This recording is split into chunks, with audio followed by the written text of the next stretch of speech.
So let's start really simple. So I think that we are probably all aware that the plant-based food movement is seeing a lot of traction. You have companies like Impossible and Beyond Meat with high brand power entering the market. But when you dig down into the numbers, the reality is that not a lot of people are actually buying plant-based food. We're talking about it a whole lot. We're not buying it. And of the people who are buying it, a lot of people are not rebuying it. So they're trying it. It's not great, and they're not rebuying it. So we still have plant-based sitting in this early adopter phase if you think about a technology curve.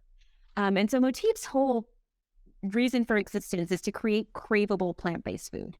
So I think we know that there's a lot of potential in plant-based food. There's a lot of health benefits to it. A lot of people want to eat less meat. They just don't know how, and the food doesn't taste good.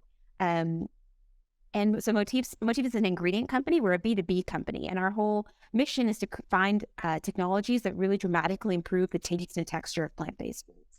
And that's a mix of high technology ingredients, and those have different challenges in terms of consumer acceptance and regulatory challenges. And then there are simple inventions and new and exciting technologies that aren't out there that we're looking to expose and bring to the market. The food industry has been particularly interesting during COVID because it's one of the industries that saw an explosion during COVID, right? As people were pantry loading and stocking up.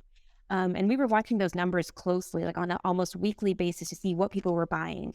And there was a period where plant-based meat saw this huge uptick because meat wasn't on the shelves because all the meat plants were cut down. You had almost 2 million new shoppers trialing the category who had never bought it before.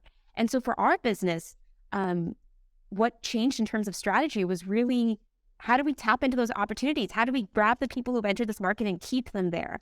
And so because we're a B2B company, we're not selling a product to consumers, but it very quickly involved immediate conversations with our customers of how they were tackling this with their consumers and how we could speed up our innovation cycle to get new products to market faster, to capitalize on that interest that had shown up. And so that's really what changed for our strategy because the opportunity just grew, really. You give us a couple of examples of not necessarily names, but the types of customers then that you deal with? Yeah, and this really differs by category. So if we're thinking meat, we're really working with large brands who are putting out plant-based meat products, but we're also talking to meat producers and meat providers who want to enter the plant-based meat space for the first time. They're seeing value in it. There are a lot of these meat producers have talked about how plant-based meat is never going to take off, and now as they see it, they want to expand their portfolio. So we're working closely with them. In dairy, this can look a little bit different. Dairy is still a very emerging space for plant-based foods. And so we're talking to cheese producers globally because cheese is one of the highest produced dairy products. And so it's a mix of really brands and producers and factories that we're talking to about expanding their plant-based portfolios.